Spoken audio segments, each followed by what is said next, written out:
भारत एक ऐसा देश जो साक्षी है विश्व की सबसे प्राचीनतम सभ्यता का।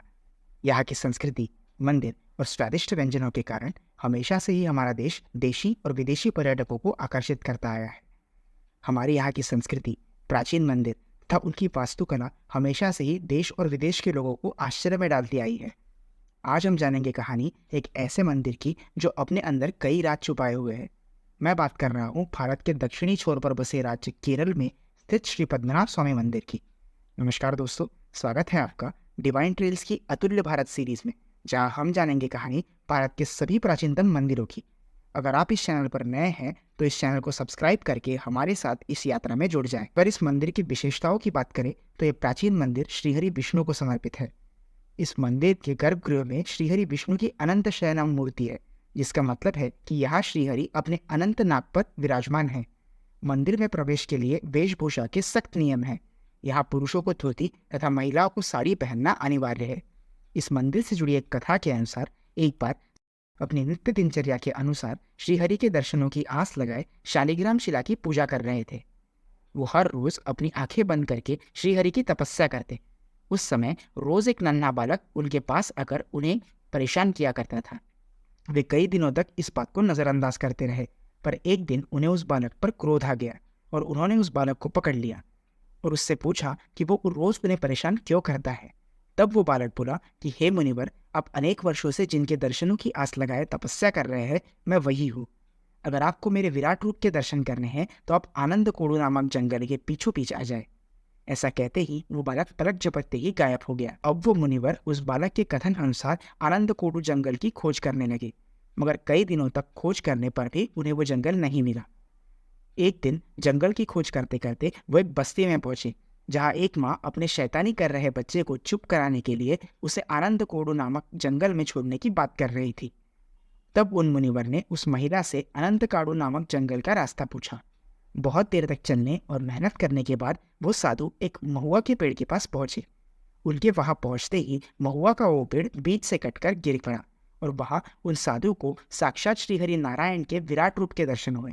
श्रीहरि का ये रूप इतना विशाल था कि लगभग 1000 किलोमीटर तक केवल श्रीहरि ही दिखाई दे रहे थे। अपनी वर्षों की तपस्या का फल और श्रीहरि के दर्शन पाकर वो साधु धन्य हो गए। उन्होंने श्रीहरि से छोटे और सामान्य रूप में प्रकट होने की विनती की, ताकि संसार के अन्य व्यक्ति भी उनका स्मरण और पूजन कर सके। श्रीहरि ने अपने भक्त की विनती मानकर उन्हें सामान्य रूप में दर्शन दिए। जब ये बात त्रावणकोर के राजा को पता चली, तब राजा ने इस स्थान पर श्रीहरि को समर्पित एक मंदिर निर्माण करने का आदेश दिया। राजा की आज्ञा से इस स्थान पर एक विशाल मंदिर का निर्माण कराया गया। ऐसी मान्यता है कि जिस महुआ के पेड़ से श्रीहरि ने प्रकट होकर दर्शन दिए थे, आज भी वो पेड़ उसी मंदिर में विराजमान मूर्ति के अंदर रखा गया है। इसके बाद समय समय पर इस मंदिर का जीर्णोद्धार किया गया है, लेकिन मंदिर का जो वर्तमान स्वरूप आज हम देखते हैं, मंदिर को वो स्वरूप 1750 में त्रावणकोर के राजा मार्तंड वर्मा द्वारा दिया गया था। राजा मार्तंड वर्मा श्रीहरि के बहुत बड़े भक्त थे। उन्होंने कुछ दिनों बाद त्रावणकोर और उनका संपूर्ण साम्राज्य श्रीहरि को समर्पित कर दिया और उनके सेवक के तौर पर राज्य को चलाने लगे। यूरोपियन लोग भारतीय मसाले और खासकर काली मिर्च को खरीदने के लिए इस क्षेत्र में आया करते थे।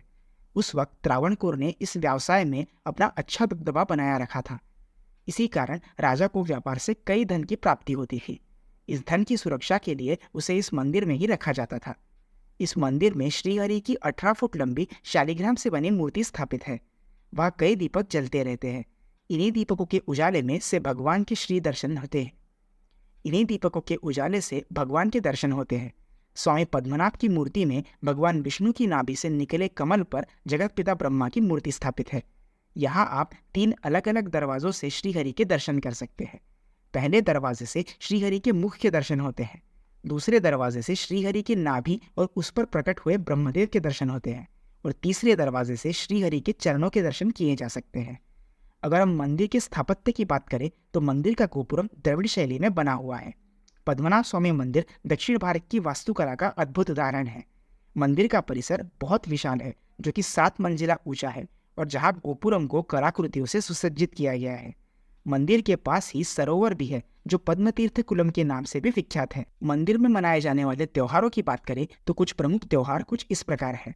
नवरात्रि, लक्षदीपम, थुलम और मीनम, पैनगुनी, मुरचपम, भद्रदीपम, अल्पशी, चिंगम प्रथम, विनायक चतुर्थी इत्यादि। मंदिर में पूजा करने के समय की बात करें तो वो समय आप इस वक्त स्क्रीन पर देख सकते हैं। चलिए देखते हैं कि इस मंदिर में कैसे पहुंचा जा सकता है। अगर आप यहाँ रेल मार्ग का उपयोग कर पहुंचना चाहते हैं तो श्री पद्मनाभ स्वामी मंदिर से मात्र 1 किलोमीटर की दूरी पर स्थित है तिरुवनंतपुरम सेंट्रल रेलवे स्टेशन। अगर आप यहाँ हवाई मार्ग का प्रयोग कर पहुंचना चाहते हैं तो श्री पद्मनाभ स्वामी मंदिर से मात्र 6 किलोमीटर की दूरी पर स्थित है त्रिवेंद्रम या तिरुवनंतपुरम इंटरनेशनल एयरपोर्ट। आपको आज का एपिसोड कैसा लगा मुझे कमेंट में ज़रूर बताएं, और मंदिरों और संस्कृति से जुड़ी ऐसी ही रोचक कथाओं को जानने के लिए मेरे चैनल को सब्सक्राइब जरूर करें।